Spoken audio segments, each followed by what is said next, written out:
તો નમસ્કાર દોસ્તો, ચેતરભાઈ વસાવાની ધરપકડ કર્યા બાદ ઘણા ખરા આંદોલન ચાલુ થઈ ગયા છે અને ફિલહાલમાં ચેતરભાઈ વસાવાને વડોદરા તરફ રવાના કરી દીધા છે અને આ ઘણા ખરા આદિવાસી ભાઈઓ અહીંયા આંદોલન કરી રહ્યા છે। આ બધી વસ્તુને ધ્યાનમાં રાખીને એક વિડીયો આવ્યો છે જેમાં તમે આ જોઈ શકો છો કે આ વ્યક્તિ શું કહી રહ્યા છે ચેતરભાઈ વસાવાને।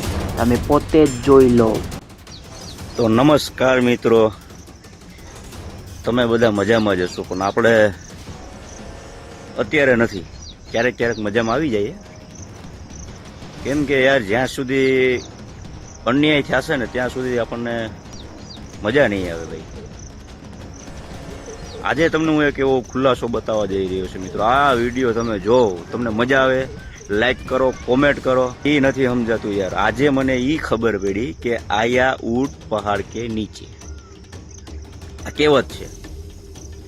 હવે તમે વિચારી લો યાર, એક ચૈતરભાઈ વસાવાને ખોટા આરોપમાં ફસાવવામાં આવે છે અને ચૈતરભાઈએ જે પણ કાંઈ ભાજપ ઉપર આક્ષેપો કર્યા છે તદ્દન સાચા અને સચોટ છે। એ સાબિતી કરવા માટે હું તમારી પાસે એક વિડીયો આજે લઈને આવ્યો છું ને એ વિડીયોમાં ખુદ એમના ધારાસભ્ય એટલે કે MLA પદના ઉમેદવાર છે એ એવું બોલે છે કે સરપંચોને ને તલાટીઓને ઘી કેળા હોય છે મિત્રો। તો ખરેખર આવું જ હોય છે કે તાલુકા પંચાયતના સભ્ય છે ને એને રસ નથી, કારણ કે રસ ક્યાંથી હોય? ગ્રામ પંચાયતના સરપંચ હોય ને ઘી કેળા હોય એટલે રસ નથી।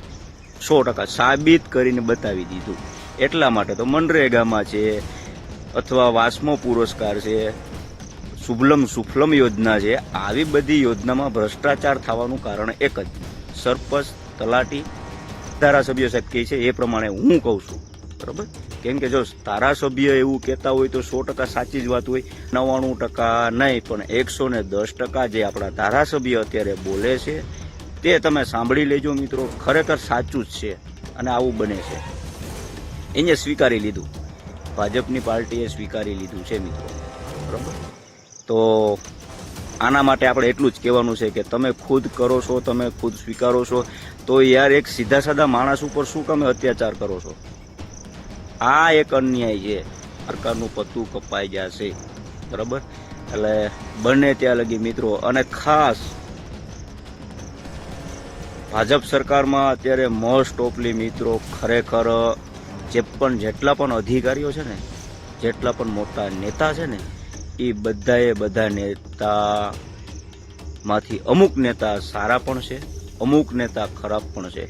કહેવાનો મિનિંગ એવો છે કે પાર્ટી પરિવર્તન કરો મિત્રો, વિકાસ કરવો હોય, તમારા અટકેલા કામો કરવા હોય અને તમારે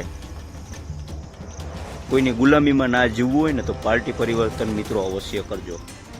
જય હિન્દ, જય ભારત।